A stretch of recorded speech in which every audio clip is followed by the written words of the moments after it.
We're going back to the moon, and we're going to rank the top wide receivers for Week 4 fantasy football. The Thursday games have already been played, so we're looking at the Sunday and Monday games here, and we're looking at 50 wide receivers for PPR. We're looking at the matchups. We're looking at what these players have done on the field. We're looking at the advanced analytics, everything else. Before we dig in, though, you need to click that subscribe button right now. We're going to help you set your lineups, ranking players, looking at the matchups, and then after the games are played, we're going deep, looking at the waiver wire throughout the weekend. We're going to be doing multiple deep dives on all the trending players.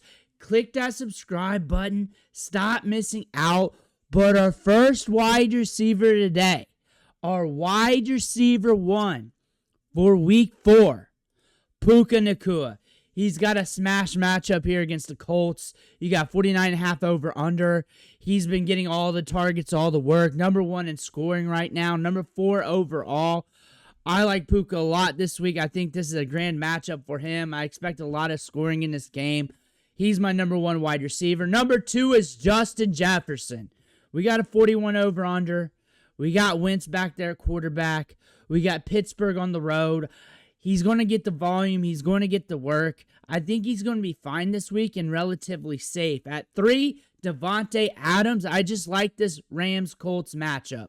I am stacking this matchup all the way around the board at running back, wide receiver. I said that in my running back video. We got a tight split here and a 49.5 over under. I look for the Colts to give up some to these wide receivers, and I look for both these two teams to have a lot of pushback. At 4, Amon-Ra St. Brown. I'm scared of this matchup. I'm very scared of this matchup. I think any other time I'd have him 2, 1, but he's going to be getting volume. They're going to have to just sling the rock to him. You might catch an 8.5 again like against the Packers in Week 1. You might catch that again. But you're looking at a tough matchup here where it could break free. He could be getting some opportunities here, and that could lend him to be semi-safe. At 5, Malik Nabers. Again, we do not know what we're going to get with this matchup in this game, considering the quarterback change. We got a 43.5 over-under right now per Vegas.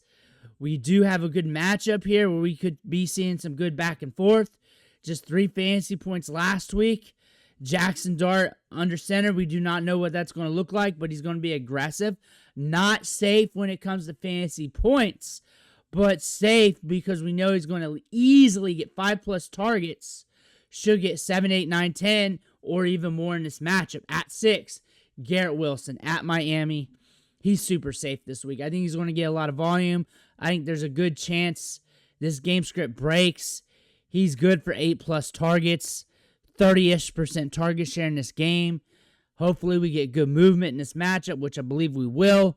I think this game script could even break to where you get good scoring on both sides. At 7, I got A.J. Brown. I think this is a good matchup to start A.J. Brown. I think A.J. Brown's about to go on a tear here. 18 targets in his last 2 games. This is a matchup where you can see Baker Mayfield and Hurts just going at it. You can definitely see that. The over-under's at 44. I definitely see them hitting the over with this game. I can definitely see some good movement in this matchup. I think A.J. Brown's going to hit this week at 8. Odunze.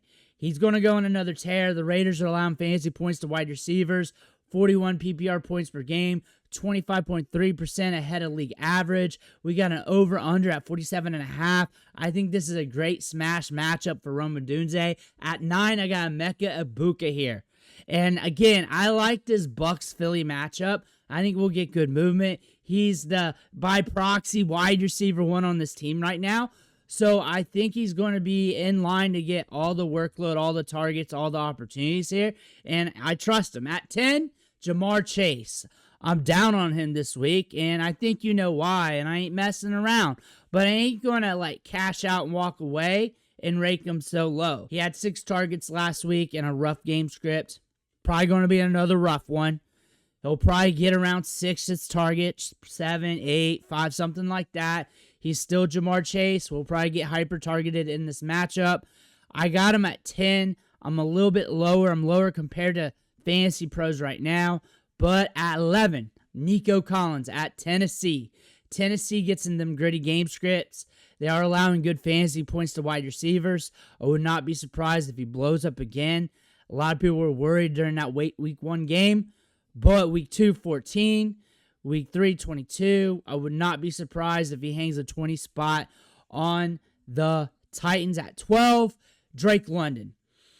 Michael Penix scares me, but he's getting a lot of volume. 8 targets last week, 15 week 1, 4 week 2, and a weird game script against the Vikings.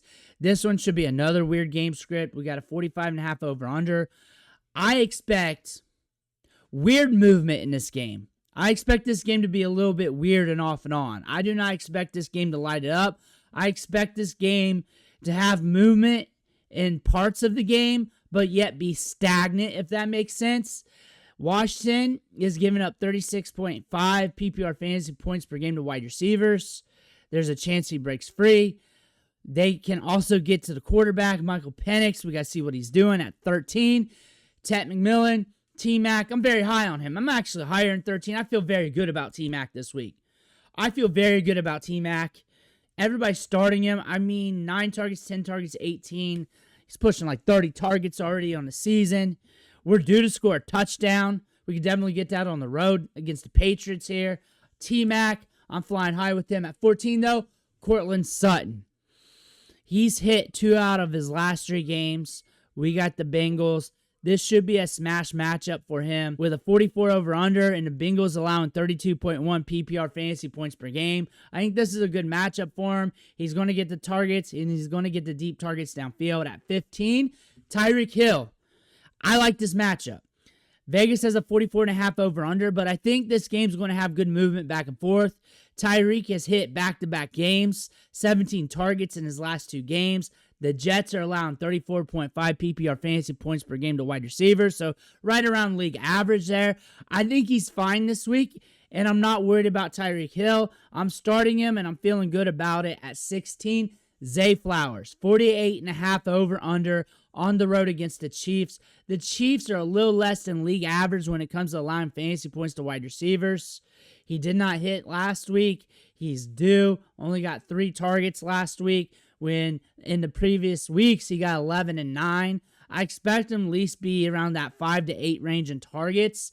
He does have some downside this week, but I do expect some movement in this game. I expect him to do better than 3. I expect him to get you in that 10 range.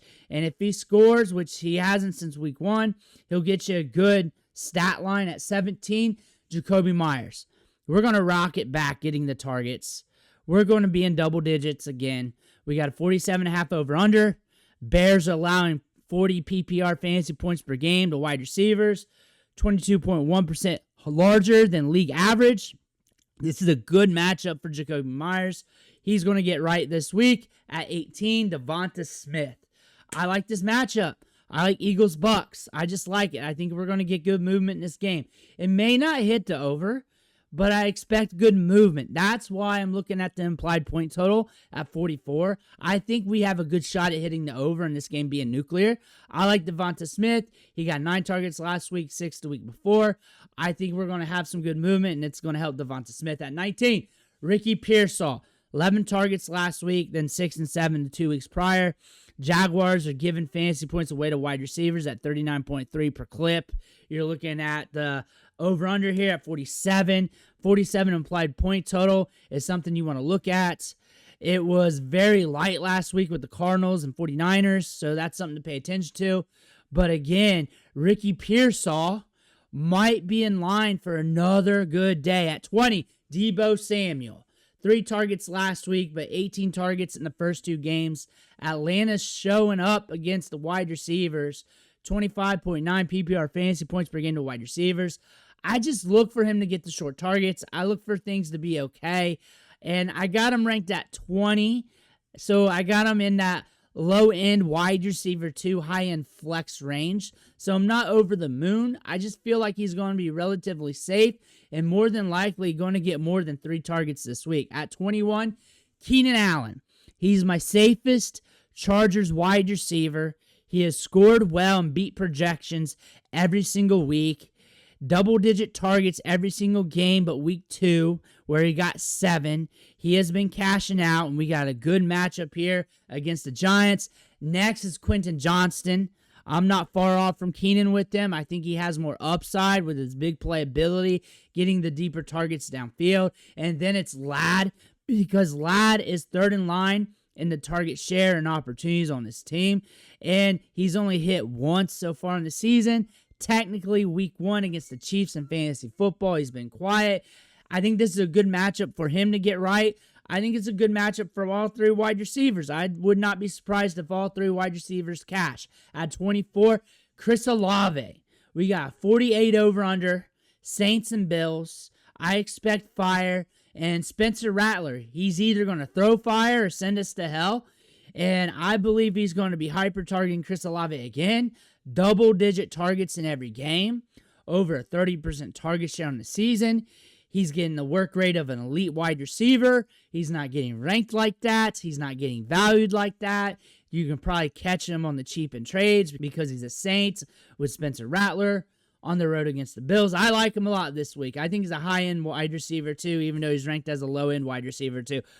25 is Michael Pittman. I like this matchup. I feel better than 25 with him. There's just some name cachet wide receivers that will just get funneled to targets in worse matchups. But 8, 5, 6, when you're looking at the targets, the ball's going to be flowing. Davante Adams and Puka is going to push this game script. They got 49.5 over under, so Vegas is saying this game script's going to get pushed. So I'm expecting Michael Pittman to be in some good opportunity in this matchup. We are halfway through the rankings right now, and you need to click that subscribe button right now because we've got 25 more wide receivers to look at to help you set your lineups. And then after Sunday, we're looking at the waiver wire. Saturday is the must-start video where we're looking at every single matchup, trying to predict how the fantasy points are going to be scored. You're going to need to click that button so you don't miss out on that content. But going back to the rankings, at 26 is George Pickens. 24.6 PPR fantasy points per game allowed to wide receivers. The Packers are nasty right now. They're tough. Micah Parsons' revenge game. You got a 47.5 over-under still. Like, I don't know how the Cowboys are going to ramp up points. I just don't see that happening. Unless Green Bay scores most of it, which could happen. I just don't see that happening. I see this game script being ugly. I see the Packers road dogging. I see Pickens getting some deep targets downfield. And I see us being around that 12 to 15 range again. At 27, DJ Moore. I think this is a good matchup. I feel like I'm low. I feel like he needs to be a little bit higher. So my feelings are better than this ranking here. But Raiders are allowing 41 points per game to wide receivers. So one of the worst teams in the league when it comes to allowing wide receivers to score fantasy points in the passing game. 47.5 over under. So we should expect fireworks in this game script. DJ Moore, come on down. At 28, Jaylen Waddle. I kind of like this Jets-Dolphins matchup this week. I think it could get a little chaotic. I think it could run bad. But I think we're going to get solid movement at least. I think Waddle could be a good flex play here for week 4. At 29, J-Mo, come on down. And I don't like this matchup. Any other week, I would have him ranked a little higher due to the upside. And he could catch some upside in this matchup when the Lions have to be creative. If he wins down deep with that speed, that could potentially happen on the deep ball. It's just so risky. He could be hanging another 6 spot on you this week, but the upside's grand. At 30, T. Higgins. Quarterback play, matchup. It's rough, but he's still T. Higgins. He could get the volume. Things could change a little bit, but I'm down on him. Usually I'm about 10 to 15 spots higher on T. Higgins. At 31, DK Metcalf. Rough matchup. Vikings are usually good against wide receivers. This year they are just 20.2 points per game to wide receivers. And that trend carried over to last year as well. And Vegas has a low over-under here at 41. This could be a low-scoring game. I think Wentz could fuel this. And DK Metcalf scoring 10, 11, 12 like he's been doing all season is highly likely. He's a good flex play. At 32, Matthew Golden. This could be his coming out party. Against the Dallas Cowboys, Micah Parsons' revenge game. Cowboys are allowing almost 50 points per game to wide receivers here in PPR. And you got to think that Philly game week 1, they didn't allow much to A.J. Brown and DeVonta Smith. And that's all, most of those points are in the last two games. 47.5 over-under. I don't think they're going to hit the over in this matchup, but they're saying there's going to be good movement here, which odds are it's probably going to be good weird movement. I could definitely see Matthew Golden blowing up in this matchup. At 33, Khalil Shakur, 48 over-under. Good volume in this game. I think he's a good flex play this week. I think he can sneak some upside. 14 points last week, 12 against Baltimore. Similar game script here against the Saints. It could be uglier and grittier. At 34, Wan'Dale Robinson, the quarterback play. I expect there to be some volume here. I don't know what Dart's going to do. I think Dart's going to sling it. I think he's going to be aggressive. He led all quarterbacks last year in college football in deep ball attempts, 20 yards or more. I expect Robinson to have a good ADOT going forward, getting a fair amount of targets. I look for him to get more than 4 targets. He's a flex play, but he's a little bit of a gamble. At 35, Romeo Doubs. I like this matchup against the Cowboys. He could bring in that deep ball. We got the carousel effect of the Packers. Matthew Golden's due to hit. He does have 1 touchdown this season. He could get another. We could see multiple Packers wide receivers hit in this matchup. I am stacking Packers. At 36, Jordan Addison, he's back. We got Wentz back there. Wentz may not even know he's on the team. That's a joke. He probably does. But 41 over under. Pitt's league average right now, allowing fantasy points to wide receivers. I think he's going to get those targets. I think he's going to get work. But I got him this low because I want to see what happens. At 37, Hollywood Brown. Worthy's back, and we got a matchup here that's going to be rather interesting. I think there's going to be good movement. I think there will be good back and forth. I think the targets will be around that 5, 6, 7 range. I think we do have upside, but I think he's more of a flex than a wide receiver too. At 38, Troy Franklin. I think there's going to be a good opportunity for him to exceed expectations. He's projected to score 6. I think he could beat that rather easily, actually. I think we can get more than 4 targets. Probably be around 7 or 8 targets in this matchup, getting the short to intermediate work. The Bengals are going to break again, and I think the Broncos are ready to make some moves. At 39, Josh Downs. The ball's just spreading around a lot in this Colts offense. Tyler Warren's hurting Josh Downs, especially for the short to intermediate. 5 fantasy points last week, 3 in week 1. Weird game script against the Rams, but I like it. I think he's going to be all right this week. I think he's a good flex play. I think he could be a gamble. He's a massive gamble, actually, but I think this game script could buoy his production to hit that boom. At 40, Christian Kirk. 8 targets last week. That's what we're rolling on. We're against the Titans. They've been in some weird game script. This could be a scrappy game, but the Titans are allowing it through the air to wide receivers at 41.3 PPR fantasy points per game, 26.1% more than league average. 38.5 though on the over-under. Vegas is saying this is going to be a gritty game. Tennessee gets in gritty games. Be aware of that. But he got 8 targets in his first game back. At 41, Keon Coleman, deep balls downfield. He's a gamble, but we got a 48 over-under here. So if you want to throw somebody at flex, close your eyes and pray to the gods. It could be Coleman. He hasn't hit since week 1, so he is due. 42 is Jerry Jeudy. I hate this matchup. He hasn't been getting open. Flacco has been sucking. There could be a quarterback change mid-game. I'm ranked lower than consensus. He's a flex gamble at this point. He's also due to hit with the amount of work he's getting. 43 is Trey Tucker. He hit for a 40 spot last week. We got a good matchup. I'm low on him. I just think Jakobi Meyers is going to get the targets and workload. Then you throw in Brock Bowers. Then you throw in Ashton Genty. And then Trey Tucker's probably left with like 7-ish targets in this matchup. And probably going to get you around 12 PPR fantasy points. 44, Xavier Worthy. He's back. Usually when healthy, because he's healthy, I have him ranked probably top 15 to 12 range. 44, I just want to wait and see what happens in this matchup, watch the reps and everything else. 45 is Kayshon Boutte. He's going to lead the team in routes and opportunities. It's against Carolina. Carolina just gets in weird game scripts. This game script could be rather weird. That being said, Kayshon Boutte is a flex play. 46, Alec Aomanor. This game I'm expecting to be weird between Tennessee and Houston. I'm expecting this to be nasty and low scoring, actually. Vegas is saying that. How could it break is if CJ Stroud gets it together and the offensive line holds it down and he can sling the rock. I'm not betting on that offensive line. I look for this to be a slow, gritty game. Houston is at home, so if they can break loose with Nico Collins, maybe we can get some pushback. Alec Eomanor scored in back-to-back weeks. I can't see him doing that 3 weeks in a row. I got him at 46. At 47, Tyquan Thornton. Just always a threat for the deep play. Worthy being back shoots him down a little bit. If Worthy wasn't back, I'd have Thornton up a little bit more, but he's always good for a random deep ball. 5 targets week 2, 9 targets week 3. Upside city with Thornton. 48, I got Ridley. He's just got to start hitting. He's got to start doing something, but he's got 8 targets week 1, 6 in week 2, 7 in week 3. Ugly matchup. Maybe he scores here. The volume says he's due a touchdown. 49, Sterling Shepard.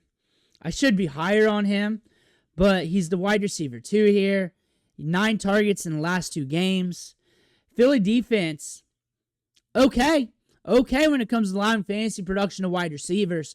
I like Emeka. I think Shepard could be a sneaky play in the flex, but I'm not going to rock it. At 50, who's it going to be? Travis Hunter. We need to see more out of him. 3 points last week, 5 the week prior, 9 in week 1 against Carolina, on the road against San Francisco. Can we make something happen? We're going to get more work in the slot. Travis Hunter, we're still rocking him, but he's not high enough for him to hit a lot of starting lineups right now. Those are the top 50 wide receiver rankings, and we did it less than 25 minutes. Let me know what you think in the comments below. I want to hear about that. Make sure to hit that subscribe button on the way out. Thank you for watching. Catch you on the next video.